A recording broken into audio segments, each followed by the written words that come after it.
Olá, gente bonita! Olá, meus pezinhos de couve, meus pezinhos de alface, tudo bem? Quero falar com vocês sobre o quê? Sobre o conto Aqueles Dois, que está no livro Morangos Mofados, de Caio Fernando Abreu. A primeira coisa que eu destaco para vocês sobre esse conto é que ele é narrado em terceira pessoa. E o que quer dizer isso? Quem conta essa história não é nenhuma das personagens. Ou seja, quem conta essa história não é ninguém que está dentro da história. Portanto, é alguém que está fora da história. Então, esse narrador, veja, é em terceira pessoa. Além disso, eu destaco também o seguinte: este narrador, ele tem domínio completo da ação. Ele sabe o que se passa na mente das personagens, né? Portanto, esse narrador é onisciente. Oni quer dizer tudo, ciente, o que sabe. Só que esse narrador onisciente ele é muito interessante, né? Por quê? Ele é onisciente, mas como é que eu vou dizer? Ele é muito espirituoso, ele é muito engraçadinho, ele tem umas tiradinhas que a gente vai ver no decorrer deste vídeo. Destaco também que Aqueles Dois é o último conto da segunda parte de Morangos Mofados. Você se lembra que Morangos Mofados está dividido em três partes. A primeira, o mofo. A segunda, os morangos. A terceira é morangos mofados, mas aqui nós temos os morangos. Lembra o que é esta parte? Ao contrário da primeira... Ó, lá vou eu falar mais uma vez isso, para você não se esquecer. Ao contrário da primeira parte, o mofo, em que nós temos personagens massacradas, reprimidas pelo contexto da ditadura militar, que é um contexto alimentado pelo conservadorismo. Então essas personagens tinham seus prazeres, sua identidade reprimida, castrada. Na segunda parte, veja, o contexto é o mesmo. Só que o que acontece em Os Morangos? As personagens encontram alguma saída em meio a tanta repressão desse conservadorismo. E falando em conservadorismo, é interessante você perceber que esse livro, isso é uma coisa maravilhosa que você tem na literatura, em que forma tem tudo a ver com conteúdo. Veja, o conteúdo é um livro contra o conservadorismo. Forma, nenhum conto é igual ao outro, nenhum conto segue uma estrutura convencional. Lembra o primeiro conto? Diálogo. Você só tem uma sequência de diálogo que não faz sentido nenhum. Segundo conto, além do ponto. A gente se perde naquele parágrafo labiríntico do pensamento desesperado de um sujeito que vai encontrar o outro. Aí você viu, por exemplo, o dia que Júpiter encontrou Saturno, umas coisas tão alusivas, tão intertextuais, que se você não tiver noção daquele contexto intertextual, você não entende nada. Então veja, nenhum conto é igual ao outro e nenhum conto segue o convencionalismo. O Caio Fernando Abreu não conta a história de uma forma convencional. Só que este conto aqui, Aqueles Dois, segue uma estrutura convencional, com um antes, um durante, um depois, uma narrativa linear e mais, dividida em 6 capítulos. É também interessante prestar atenção no título do conto, Aqueles Dois. Veja, aqueles é um pronome que dá um ar impreciso, vago, que em muitos momentos é o tom desse conto. Você fica na dúvida se eu estou falando de uma amizade ou eu estou falando de algo mais do que amizade. Então fica muito vago. Aqueles. Além disso, o aqueles dá a ideia de afastamento, porque é um pronome de terceira pessoa, não é nem este, proximidade, esse, não tão próximo assim, mas há uma proximidade, nem aqueles. Então eu estou apontando algo que está distante, ó, aqueles, para dar a ideia de rejeição, né? Aqueles ali. Então, também tem a ver com o tema, né, a história desse conto. E veja, se eu tenho a ideia de rejeição, aqueles ali, ó, dá a ideia de apontar. Eu estou apontando, quer dizer, eu estou fazendo uma acusação, aqueles, que é o tom também desse conto. Tem muita coisa de acusatório, do tom do apontar, do tom da fofoca, da maledicência. Além disso, é interessante prestar atenção no subtítulo do conto. Ele vem até abaixo do título, entre parênteses, história de aparente mediocridade e repressão. Interessante notar o quê? História, lógico, é uma história, uma narrativa, o cara está contando uma historinha de aparente. Tem muita coisa nesse conto que é baseada na aparência, né? Você fica na dúvida, é real ou é aparência? Eu posso concluir que isso realmente aconteceu? Ou a aparência me leva a crer numa conclusão errada, né? Mas olha que interessante, ele também tem associação de mediocridade e repressão. Veja, esse contexto de Morangos Mofados, esse contexto repressor do conservadorismo, o Caio Fernando Abreu já nos antecipa aqui. É um contexto marcado por mediocridade, pessoas medianas, limitadas, que não conseguem ir além do ponto. Você pode até lembrar do conto lá, o segundo conto que a gente analisou aqui. Então são pessoas limitadas, são pessoas que não conseguem ir além do ponto, portanto são pessoas medíocres e por isso que elas se tornam repressoras. Elas não aceitam aquilo que vai além dessa visão limitada delas. Isso já antecipa muito do que está acontecendo aqui neste conto. Por aí você já percebe qual é o ponto de vista, qual é a perspectiva, qual é a tomada de posição do narrador, que é também a tomada de posição do autor. Então ele vai se colocar contra essas pessoas repressoras, essas pessoas do conservadorismo, porque são pessoas medíocres, porque elas são pessoas limitadas.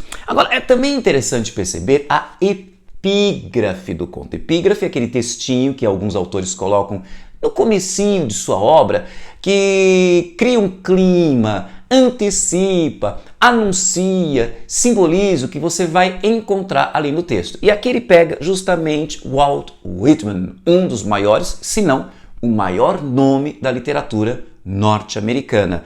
É um trecho do poema So Long, em que ele fala aqui: I announce adhesiveness. I say it shall be limitless. Unloosened. I say you shall yet find the friend you were looking for. Então ele fala assim que, traduzindo mais ou menos, eu estou anunciando a adesividade. Adesivo é aquilo que cola. Então a adesividade seria aquela emoção de um está grudado no outro, um está ligado ao outro, um está aderente ao outro, né? E ele ainda fala uma coisa que eu acho interessante, né? Eu digo que você ainda encontrará aquele amigo pelo qual você estava procurando. Veja, essa ideia de você vai finalmente encontrar aquele amigo que por muito tempo você estava encontrando. Finalmente você vai encontrar aquele amigo. Mais uma vez, eu estou antecipando o quê? Por meio da epígrafe, o tema do conto. Eu vou encontrar o meu grande amigo, aquele amigo que por muito tempo eu estava procurando. E você vai se lembrar, vamos pensar nesse contexto, né, do que era ser LGBTQIA+, na década de 70, na década de 80. Veja, você tem aquela expressão que se fala muito, né? Aquele sentimento que não ousa dizer o seu nome, né? A homossexualidade. Eu amo alguém da mesma orientação que a minha, né? Então, um homem amando um outro homem, uma mulher amando uma outra mulher. Então, o que acontece? Enquanto lá naquele primeiro conto que nós analisamos, diálogo, você é meu companheiro, e a expressão companheiro vinha toda carregada de medo, de paranoia, porque, veja, difícil nesse contexto do conservadorismo de fazer certas declarações, você é meu companheiro. Hoje a gente fala logo, é meu namorado, é meu marido, mas naquela época, veja, eu tenho essa forma indireta, você é meu companheiro. Tão indireta que pode causar, lembra que eu falei do aqueles? A imprecisão. Companheiro pode ser simplesmente um companheiro mesmo, um colega, né? Mas aqui está servindo para acobertar o outro sentido. A mesma coisa está aqui, amigo, friend. Você finalmente encontrou aquele teu amigo. Amigo pode ser realmente amigo, mas amigo pode encobrir algo que eu ainda não tenho coragem de confessar, eu ainda não tenho coragem de dizer o que é. E curiosidade. Whitman era um poeta que defendia a beleza do amor. Não importa como esse amor se manifesta. Então ele não está preocupado na orientação sexual, se é o amor entre um homem e uma mulher, um homem, uma mulher, uma mulher. Ele fala, o mais belo é prestar atenção no amor. A beleza está no amor em si. Então parece que não é à toa que se cita Whitman. Criado esse clima, então a gente já começa a história mais ou menos que preparado. Trata-se da história de quem? De Raul e Saul. Eu acho interessante essa semelhança de nomes muito semelhantes, só troca a primeira consoante, então isso os aproxima demais essas personagens, eles são semelhantes, apesar das diferenças, porque o Raul tinha 31 anos, ele vinha do norte do país. O Saul, ele tinha 29 anos e vinha do sul. Os dois tinham um histórico de fracassos emotivos. O Raul vinha de um casamento fracassado de 3 anos, separou-se. E o Saul vinha de um noivado extenso, né? Sabe? O pessoal tem uma história, não sei se é verdade, que quando o noivado fica extenso demais é porque não vai dar certo. E foi o que aconteceu com o Saul. Então, um noivado extenso que não deu em casamento. Então, são dois solitários. Eles passaram num concurso público e o que acontece?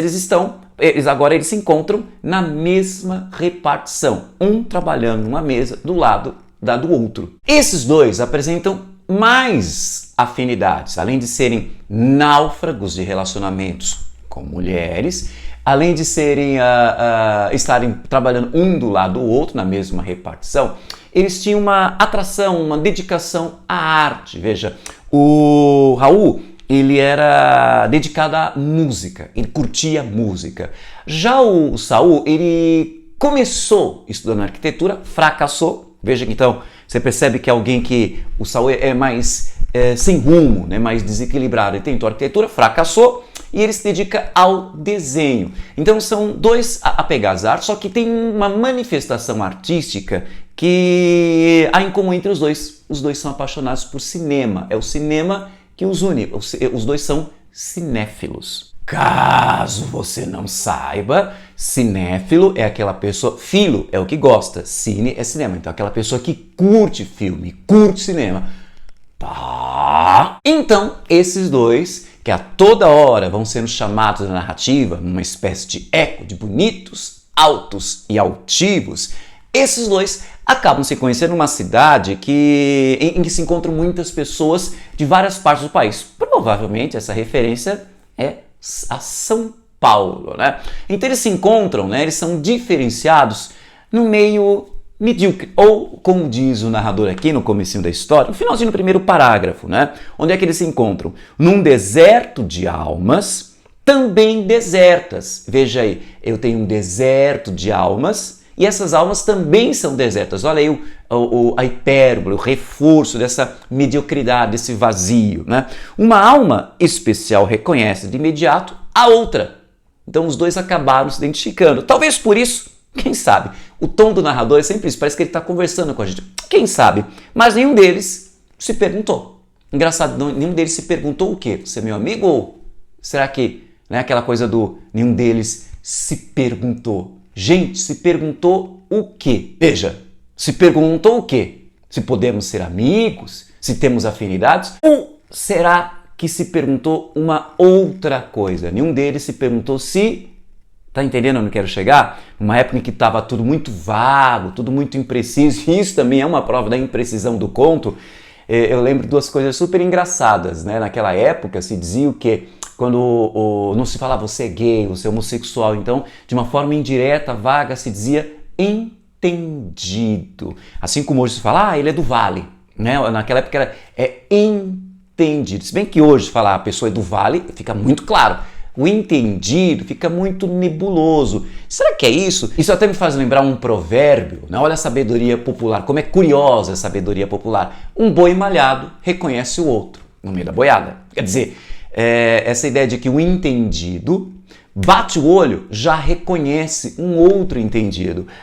Mas eu estou viajando, isso não está tão claro assim no conto, pelo menos até essa altura. Tá. Mas, gente, essa amizade não foi assim, pá, de repente. Não. Ela foi aos pouquinhos. Então, no começo, eles ficaram muito tempo só, apesar de trabalharem um do lado do outro, no começo eles ficaram muito presos a que se limitavam a só um bom dia, olá, tudo bem, na hora do cafezinho, lá na repartição pública.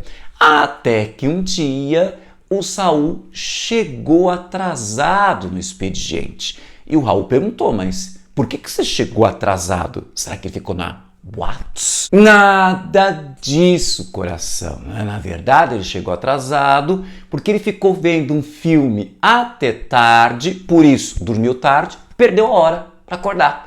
Mas que filme era esse?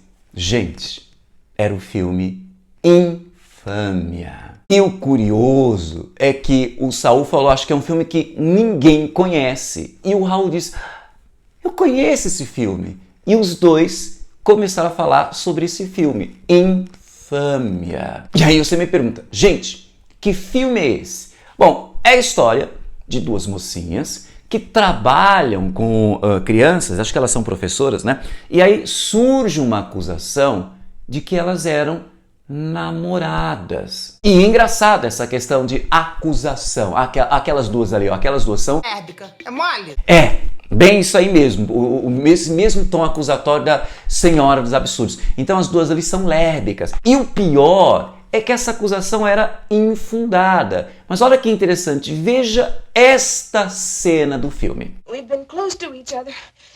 Of course, I've loved you like a friend. The way thousands of women feel about other women. You were a dear friend who was loved, that's all. Certainly there can be nothing wrong with that. It's perfectly natural that I should be fond of you. Você percebe? As duas são amigas, elas se chamam de amigas. Interessante que começa a haver uma imprecisão, uma confusão que contribui para a narrativa. Vale a pena você assistir esse filme, que contribui para a narrativa, essa confusão entre é amizade ou algo mais. E o mais interessante é você ter essa referência aqui dentro do conto, em que a história vai estar toda pontilhada nessa mesma pergunta. Isso é amizade ou algo mais? E olha que interessante, aqui temos mais uma vez a manifestação da intertextualidade. O que é intertextualidade? Quando um texto, aqui no caso o conto de Caio Fernando Abreu, faz referência a um filme, Infâmia. Então você tem e é a melhor qualidade de intertextualidade. Não é aquela intertextualidade que a pessoa quer apenas mostrar que tem cultura, fazer mera referência cultural, o mero repertório, sou uma pessoa culta. Não, não. Aqui eu tenho uma intertextualidade que acrescenta significado ao texto. Então quem conhece o filme, por um acaso eu conhecia, quem conhece o filme percebe, opa, isso aqui está acrescentando, está reforçando esse jogo de sentido da imprecisão entre amizade ou algo mais. Que é o grande tema do conto. Repito, é amizade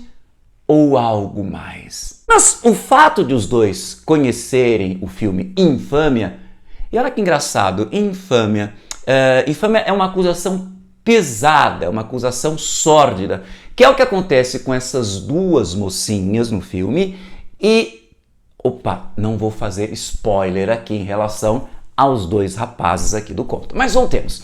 Então o fato deles conhecerem o filme Infâmia permitiu que eles conversassem sobre a obra, interessaram por café, com um assunto. Isso aproximou os dois, o narrador até fala, outros filmes viriam, né, para eles continuarem conversando. Isso fez com que a amizade se solidificasse, porque eles tinham um repertório cultural em comum, conheciam filmes, né?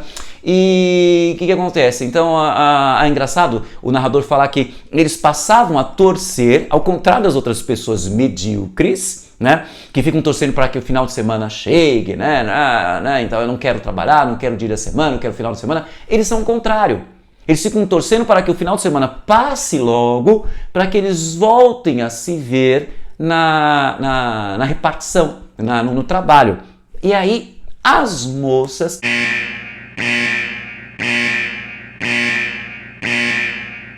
Red Alert.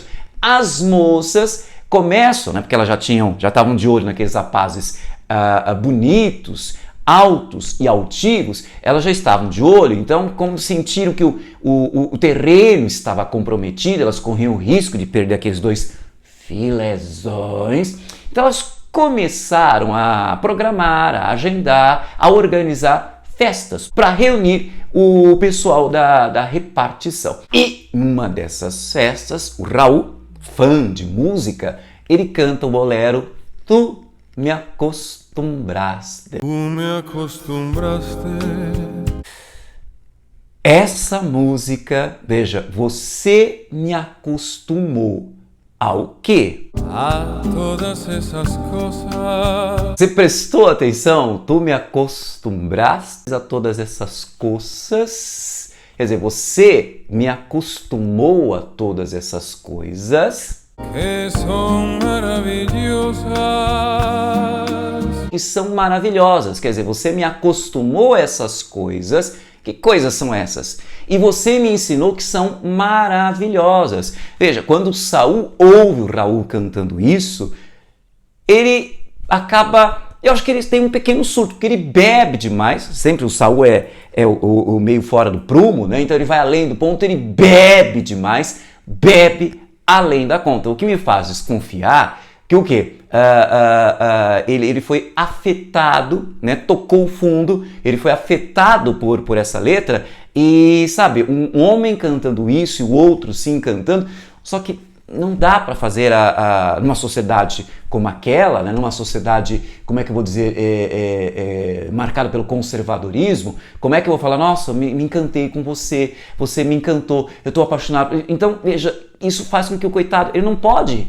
Né? Acho que nem ele tem noção dessas coisas, se é que isso realmente aconteceu, e eu estou, ou pode ser bem possível que eu estou exagerando, né? Mas eu estou tendo uma interpretação, você está viajando, mas a minha interpretação é que ele ficou afetado por essa música, por isso que ele bebeu além da conta. Então veja, depois desse vexame, porque o Saul bebeu tanto a ponto de vomitar no banheiro da casa que estava vendo essa festinha, quando os dois estão voltando para casa, providencialmente cada um no seu táxi, quer dizer, até chegar ao táxi, então os dois ficaram falando sobre relacionamentos passados, sobre os fracassos dos relacionamentos. Interessante que a bebida ativou essa troca de confissões. E eles chegam à seguinte conclusão, e olha como o que eu tinha falado, como o narrador é espirituoso, ele é engraçado, ele fala assim, ó, e concordaram, bêbados,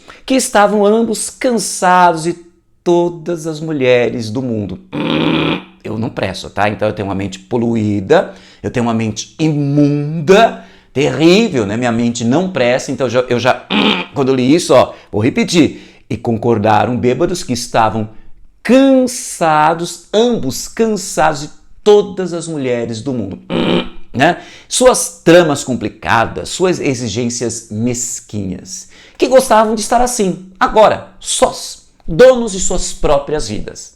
E o narrador fala, embora isso não disseram, quer dizer, isso sou eu, narrador, que estou concluindo, não soubessem o que fazer com elas. Engraçada essa observação, né? E olha como o narrador é onisciente. Eles não disseram, eles não tinham noção disso, mas eu estou percebendo, olhando para os dois, tá, eles são livres, são donos da própria vida, mas eles não sabem o que fazer com elas. São dois perdidos. Engraçado que esse meu comentário, dois perdidos, é tão ambíguo e é uma ambiguidade riquíssima que ajuda na interpretação do conto. No dia seguinte, o Saul, que tinha bebido a ponto de vomitar, estava muito mal, estava de ressaca. Por isso que ele faltou no expediente.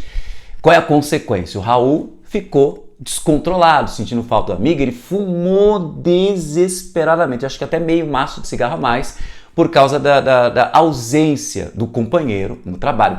Tanto que no outro dia, quando ele apareceu, Raul, desesperado, né, falou assim, olha, tá aqui meu telefone, sempre que você precisar, estiver passando por um problema de saúde, liga para mim, eu vou te ajudar. Quer dizer, isso aproximou os dois. E o engraçado é que o Saul, no final de semana seguinte, nem precisou de doença, ele apenas liga para o Raul e o que fica acertado, os dois vão se encontrar no domingo. E olha que engraçado como são pessoas que são, como é que eu vou dizer, outsiders, fora do sistema, os dois perdidos. Então eles vão no domingo, em que o que acontece? Eles vão jantar, o quê? No domingo, olha, dois homens jantando, então a sociedade conservadora já fica, né? Então os dois homens vão jantar, mas olha que engraçado, o resto do almoço que a empregada havia feito no sábado. Veja como é uma coisa outsider, uma coisa marginal. Agora, o interessante é que o Raul volta a cantar, que ele adora cantar, e o Saul pede para que Raul cante. Ele pede várias vezes a música Tu Me Acostumbraste. Né? Veja, o Saul pediu duas vezes para que o Raul cantasse essa música. E ele ficava encantado justamente com esse trecho.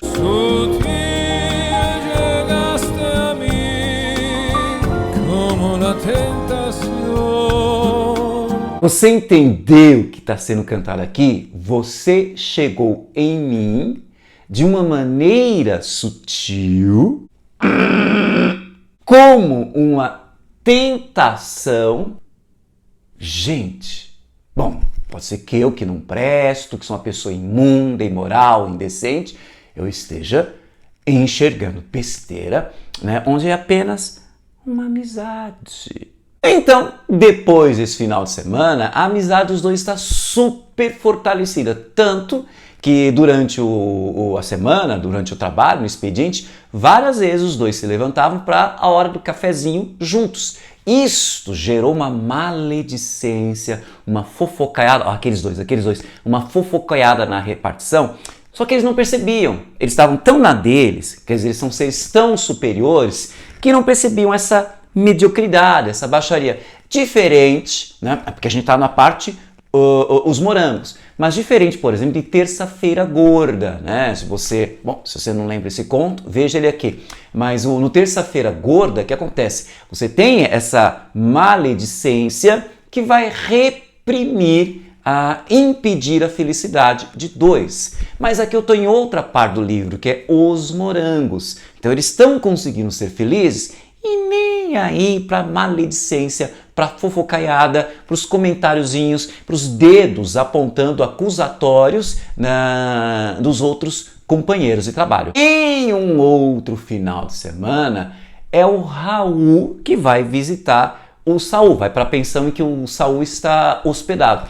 E engraçado, vamos continuar fazendo as comparações. Ele leva um conhaque, o que faz lembrar o conto Além do Ponto. Caso você não conheça, não se lembre, veja ele aqui. Então, vamos fazer a comparação.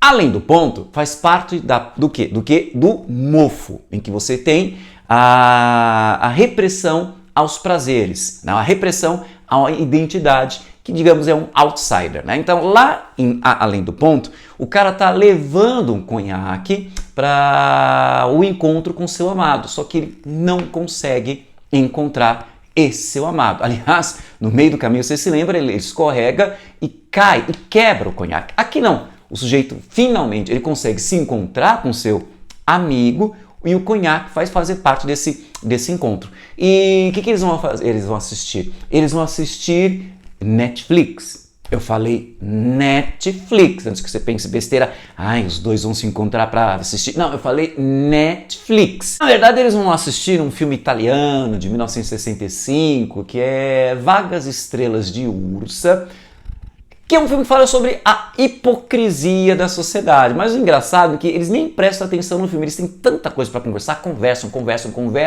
tanto, né? Mas eles prestam atenção na música tema desse filme, né? Que é Io che non vivo senza te. Quer dizer, eu que não vivo sem você. Ouça um trechinho dela. Io che non vivo più di un'ora senza te. Você prestou atenção na letra? Io che non vivo più di un'ora senza te. Ou seja, eu que não consigo viver uma hora sem você.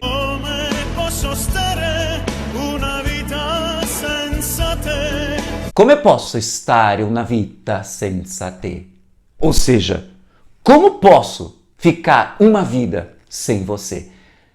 Não sei se você percebe, parece que há um clima de sedução por meio da música. Então as músicas, elas servem para seduzir, para conquistar. Já pensou você fazendo isso, né? Você tá afim daquela pessoa, deixa eu montar uma playlist com ela. Vou montar uma playlist, sei lá, de Lady Gaga, ou de Kylie Minogue, então de Britney Spears, Mariah Carey. Qual seria a sua playlist para conquistar a sua pessoa amada? Diz aí nos comentários. Então, a partir desse momento, vira rotina, os dois jantarem, almoçarem juntos, um na casa do outro, né? E achei interessante o momento, é uma cena em que o Raul, que é tão dedicado à música, começa a cantar El Día que me quieras.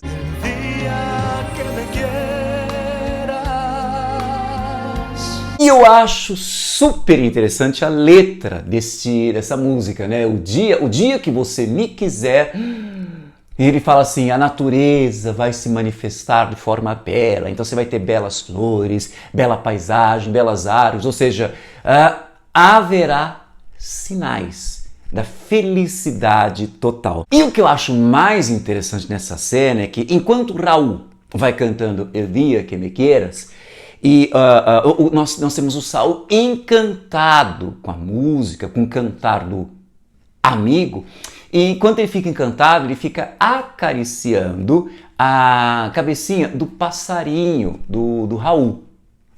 Para, gente, não pensa besteira, né? Ó, quinta série, fica quieta aí, quinta série. Mas o que seria esse passarinho? O Raul tem um passarinho chamado Carlos Gardel. Então Carlos Gardel é o nome de um dos maiores cantores de tango da Argentina, né? Então veja, o cara gosta de tangos, foi dar justamente o nome do seu passarinho de Carlos Gardel. E o Carlos Gardel fica no indicador do Saul. Veja a confiança que esse passarinho tem no amigo, né, do dono. Fica lá no indicador, enquanto o cara vai cantando El Dia Que Me Quieras, ele vai acariciando a cabeça do passarinho do amigo.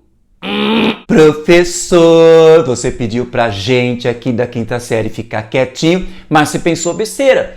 Veja, a besteira que eu pensei não tem nada a ver com o que vocês pensaram aí, quinta série. Quinta B, fique quieta. Mas a besteira que eu pensei é outra. Veja, eu tenho um clima que rola entre os dois, tá? De amizade?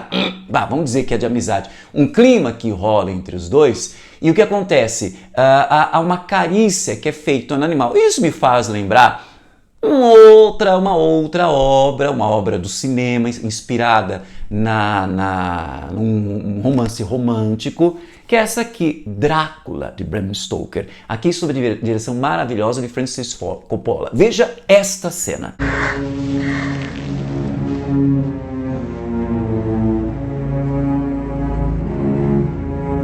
Você vê que é um momento em que o Drácula, o Conde Vlad, ele está interessado na mina, só que ela é noiva, né?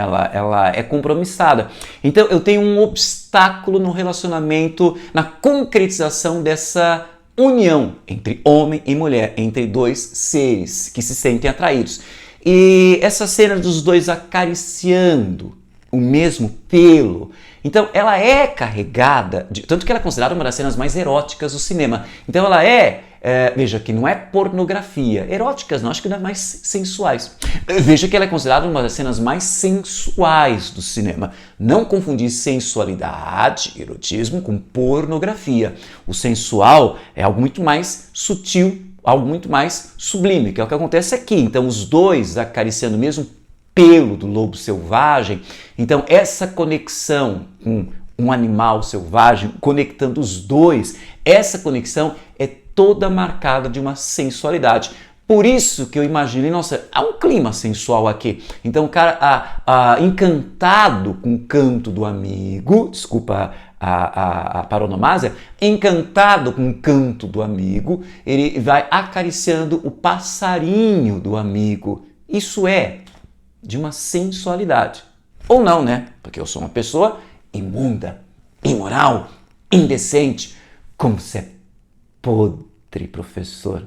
Parece que eu estou do lado de quem? Do lado das pessoas medíocres, né? Acusatórias. Desculpa. Então veja, nesta noite, como começa a chover, então não tem como Saul voltar para casa. Então ele acaba dormindo na casa do Raul, né? Dorme no sofá, né? Mas o interessante, como eles dormiram juntos, para de pensar besteira.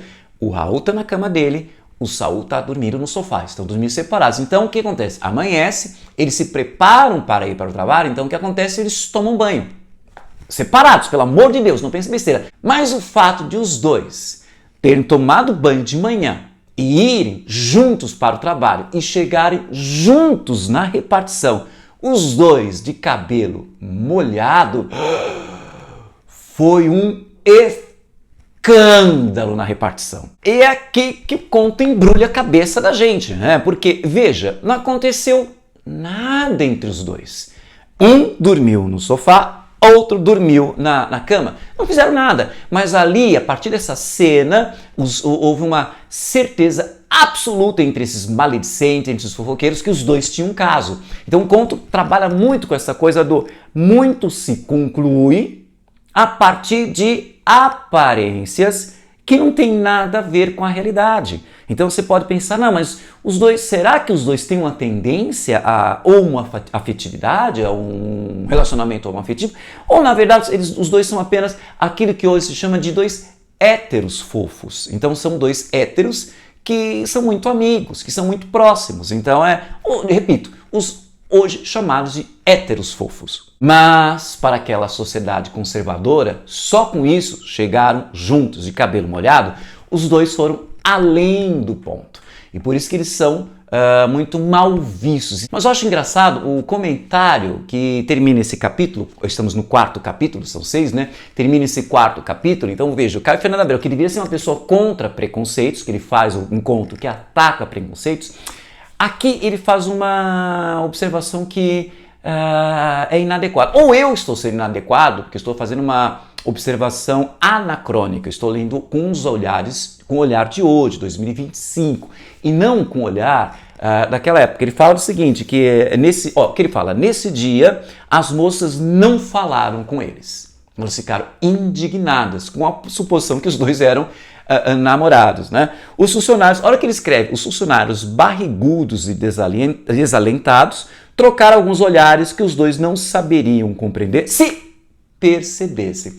Então aqui há uma discriminação a quem é barrigudo, aquela ideia de que, veja, os dois são bonitos, altos, altivos. Então são dois caras que conseguem ter beleza. E vocês que nem se cuidam, vão se preocupar com os outros, que são superiores, né? Então essa ideia de ser barrigudo e desalentado, ser barrigudo significa o quê? E desalentado significa alguém que não se cuida, alguém que não está preocupado com uma elevação de ideal. Tá? E engraçado também notar, agora vamos mudar o foco, notar isso aqui, né? Que eles fizeram umas piadinhas, né? Que os dois não saberiam compreender se percebessem.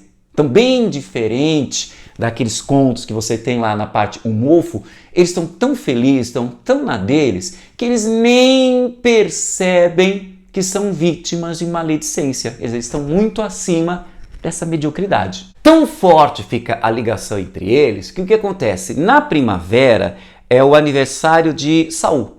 Então, Raul vai dar de presente o quê? O seu passarinho, o seu sabiá, Carlos Gardel. Já o Saul, no comecinho do verão, acho que é isso, dá de presente para o Raul o quê? Um desenho que ele fizera de Van Gogh. Então você percebe o que é a reciprocidade do relacionamento? Então um vai dar o que ele tem de melhor para o outro. Então como o Raul adora música, ele vai dar um sabiá, o Carlos Gardel. Já tem um nome de um cantor e o passarinho já é algo que lembra música. Então eu passo para mim o meu melhor, que é a música. E o outro que gosta de desenho, passa para ele um desenho. É aí que acontece uma coisa um tanto quanto chata, né? A mãe do Raul morre, e aí o que acontece? O Raul viaja para o cerimonial, para o funeral, para o enterro da mãe, e faz com que o Saul fique sozinho durante uma semana praticamente na repartição. Ele entra em desespero, né? O Saul sempre é o cara que é fora do prumo. O Saul bebe a mais, né? Bebe além do ponto. E o interessante é que tem uma noite que ele tem um sonho em que ele atravessava a repartição, todo mundo de preto, com aquele olhar sério, que o sonho tem sempre aquela característica de entregar aquilo que o consciente não enxerga. Então, no consciente, os dois não enxergam que são vítimas de maledicência, mas ele atravessava, digamos, um corredor polonês, com todo mundo de preto, olha aí, as coisas acusatórias, olhares acusatórios, e finalmente encontra lá o Raul de branco. Mas você não ia estar de luto? Veja como o Raul, ele se diferencia desse contexto. E aí no sonho, a felicidade. O Saul abraça o Raul, mas é um abraço tão forte que ele chega a sentir o cheiro do amigo. Veja, é coisa de macho mesmo, né? Faz lembrar de novo o Terça-feira Gorda. Então quebra-se aquele estereótipo, né, de que gay seria... Afeminada. Quebra esse estereótipo. Nós temos um cara que não tem perfume, ele tem cheiro. um sentindo o cheiro do outro. No final de semana seguinte, os dois finalmente se encontram e rola aquele abraço muito forte em que um sente o perfume do outro, né? Então o Raul tem um perfume, como é que o narrador fala? O Saul sente o perfume do Raul, que é um perfume de flor murcha guardada na gaveta. Nossa, isso faz lembrar, agora que eu me toquei, do último conto, que é o Morangos Mofados, aquele gosto de morango que foi esquecido na gaveta, né? Então, aquilo que passou do ponto, que não se aproveitou. Então, a flor murcha guardada na gaveta, tem muita coisa aí que não estão aproveitando. Não sei se está percebendo a viagem que eu estou fazendo. Aproveita! Vocês estão passando do ponto, né? Então, faz até lembrar o outro conto lá, que é o Pera, Uva, Maçã. Eu não quero passar. Eu não quero ser aquela fruta que passou. Então, veja, tá ruim a situação desse Raul, flor murcha guardada na gaveta. Já o Raul sente em Saul um cheiro de colônia de barba misturada com talco. É aí, depois que se afastam do abraço, o Raul, olha o que o narrador nos diz, né? Afastaram-se então. Raul disse qualquer coisa como: eu não tenho mais ninguém no mundo, porque ele está de luto, perdeu a mãe, né? Tudo que ele tinha de parente, agora não tem mais ninguém, né? Eu não tenho mais ninguém no mundo. E Saul, outra coisa como: você tem a mim agora e para sempre. Gente, essa declaração é muito linda. Você tem a mim agora e para sempre.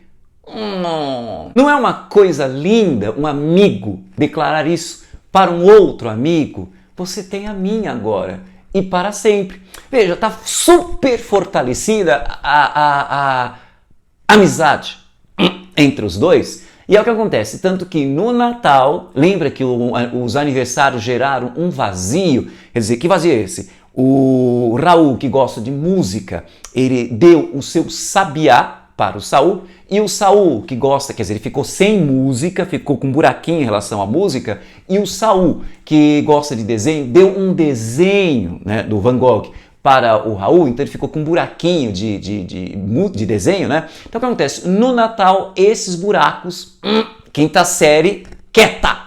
Os buracos são preenchidos. Então o que acontece? O Raul vai dar de presente uma ilustração, uma pintura, essa aqui, ó, o Nascimento de Vênus de Botticelli. Tem toda uma simbologia em Vênus, que é a deusa do amor, mas não é um amor inocente, ingênuo, é um amor com a sua carga sexual, sensual. Então veja, o nascimento, o surgimento. Então você está fazendo brotar este amor. Não é à toa que foi dado este presente. E tá vendo como o nosso amigo Caio Fernando Abreu sabe trabalhar muito bem com intertextualidade nos seus contos, né? Aqui essa intertextualidade não é uma mera exibição de repertório cultural, ela acrescenta significados, valores, interpretações à narrativa. Já o Saul vai preencher o buraquinho, quinta série, fique quieta.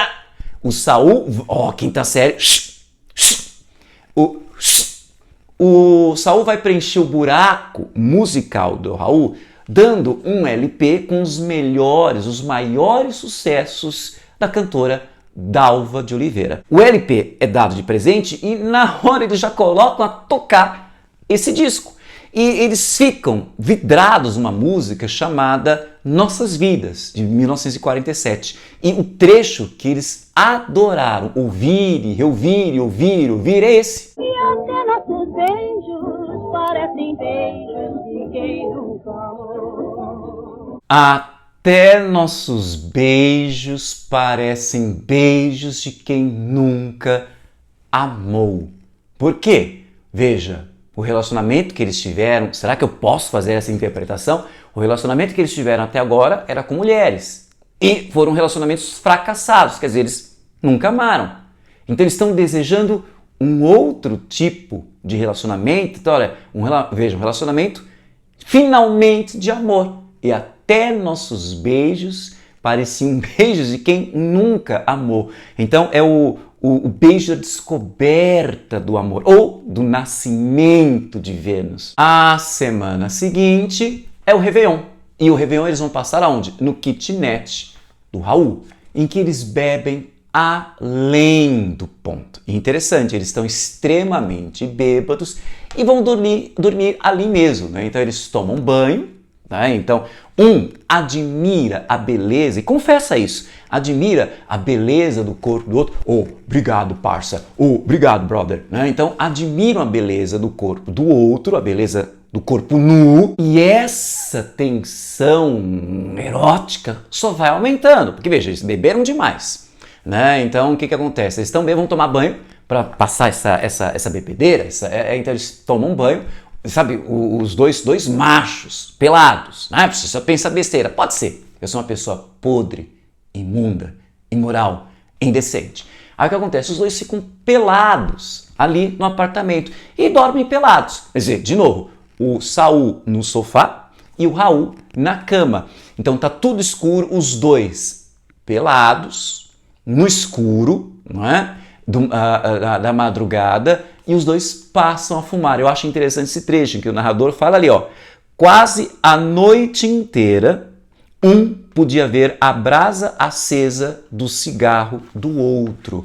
Então você tem os dois pelados, cigarro aceso, a brasa no meio da noite. Gente, isso é um símbolo extremamente erótico. Dois cigarros levantados e acesos durante a noite, dois homens pelados. Eles tinham se admirado, a beleza do corpo um do outro. Então isso é uma cena, sim, erótica. Mas não acontece nada. O interessante é que o Saul, veja, atenção, não acontece nada, mas os dois não dormem. Quer dizer, passam a noite inteira acordados, sabe? O que se passou na cabeça deles para os dois não conseguirem dormir, tá me entendendo? Tanto que o Saul vai embora, tomando todo cuidado para que o Raul não veja, porque se visse ia perceber olheiras. Veja, uma noite mal dormida, de olheira, ele foi embora com olheira, noite mal dormida, por quê? O que fez com que ele passasse mal? Gente, tesão recolhido do fundo do meu coração. E mais do que isso, do fundo da minha alma, do fundo da minha existência, do fundo das minhas encarnações, ou encadenações, né? No fundo das minhas próximas encarnações, eu desejo que vocês nunca passem por isso. Tesão recolhido. E por horas, do teu lado, eu não desejo que vocês, não desejo isso a vocês, nunca passem por essa situação. Mas veja só, Réveillon, ano novo, quer dizer, um novo ano, uma nova vida, uma nova existência, que é o que de fato acontece. Os dois voltam para a repartição e são chamados pelo chefe. Interessante ler esse trecho aqui, né? O que o narrador nos fala? Suarento, veja, é janeiro, muito quente, calor, São Paulo é pior ainda, né? Não tem, por exemplo, a brisa de outras cidades, né? Então, calor danado, suarento. Então, essa coisa do incômodo, do inadequado, o cara tá todo errado, tá suando, né? Suarento, o chefe foi direto ao assunto. Tinha recebido algumas cartas anônimas. Olha como essa sociedade não tem a coragem de chegar na tua cara. Então, denuncia por meio de cartas anônimas. Recusou-se a mostrá-las. Pálidos, os dois ouviram expressões como aspas para cada uma delas, né? Relação anormal e ostensiva, desavergonhada aberração, comportamento doentio, psicologia deformada, sempre assinadas por um atento guardião da moral. Saul baixou os olhos desmaiados, mas Raul levantou de um salto. Parecia muito alto quando, com uma das mãos apoiadas no ombro do amigo e a outra erguendo-se atrevida no ar, conseguiu ainda dizer a palavra nunca. Nunca! Antes que o chefe, depois das coisas como... Engraçado que agora você tem expressões ligadas por hífen, que significa que são expressões cristalizadas, clichês, lugar comum. Quer dizer, são expressões que revelam pensamento sem criatividade. Maria vai com as outras. O que todo mundo fala, falta aspecto crítico. Esse é o problema do clichê. Então aqui, ó, a reputação de nossa firma, tudo ligado a hífen, né? Outra expressão é, tenho que zelar pela moral dos meus funcionários. Está tudo ligado ao hífen. Então é um clichê, é uma frase feita, é uma expressão batida. Quer dizer, uma falta de senso crítico, uma falta de pensamento próprio, só estou repetindo o que os outros falam. É a base do preconceito, né? Declarar-se frio. Os senhores estão despedidos. Então, aparentemente, isso seria uma vitória do sistema. Isso seria uma vitória dessa sociedade marcada pelo conservadorismo. Veja, os dois foram despedidos, foram demitidos, perderam o emprego. Entretanto, a maneira como o narrador apresenta os fatos, e não só isso, a maneira como as personagens, essas duas personagens agem, o Raul e Saul, revela que não, o sistema não venceu. É interessante acompanhar o finalzinho do conto. Deixa eu ler para vocês. Mas, olha o mas, a oposição. Quando saíram pela porta daquele prédio grande, antigo, parecido com uma clínica psiquiátrica ou uma penitenciária, olha como é avaliado, como é qualificado o ambiente de trabalho deles. É negativo. Então quer dizer... Um livramento.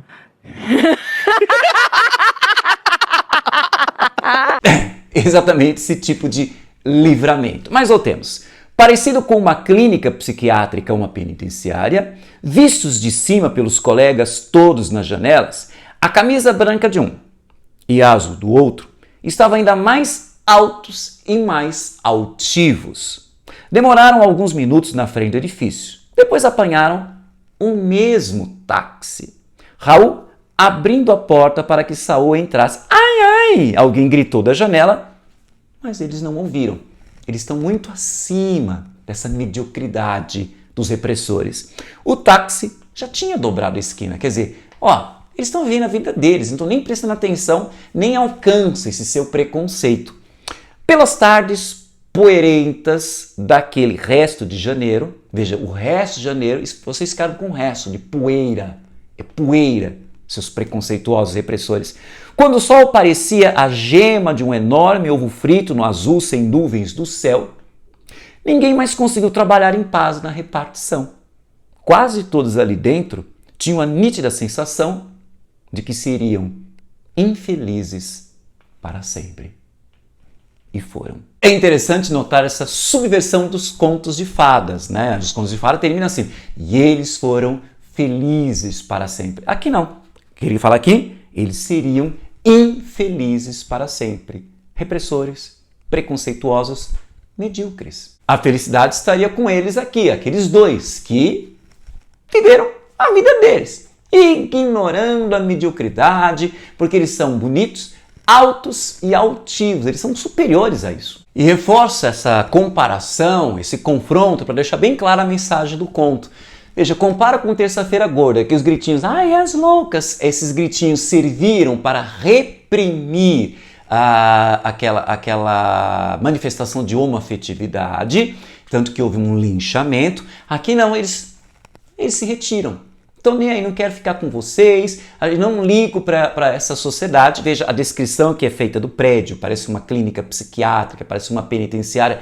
Doentes são vocês, prisioneiros são vocês. Nós somos outsiders, nós estamos além do ponto, nós dois estamos fora, aqueles, estamos distantes. Agora aqueles já não dá mais a ideia de rejeição, e sim, não é que eles estão sendo rejeitados, eles é que se afastam, eles é que rejeitam esta sociedade doente, essa sociedade presa, essa sociedade limitada, que fica numa clínica psiquiátrica ou numa penitenciária. Então eles são felizes à parte dessa sociedade, longe dessa mediocridade. Então é isso. Esses são os elementos mínimos, bem mínimos, que eu queria que você tivesse em mente em relação ao conto Aqueles Dois, que está no livro Morangos Mofados de Caio Fernando Abreu. Espero que as minhas observações tenham sido úteis. Se você gostou, curte aí.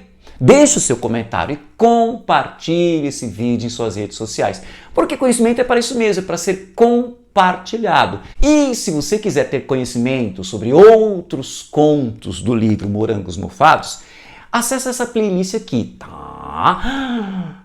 E não se esqueça de se inscrever em nosso canal e de ativar o sininho para ficar sempre sabendo de nossas novidades. Um beijo, sabor morangos, gostosíssimos e não mofados, e até o nosso próximo encontro.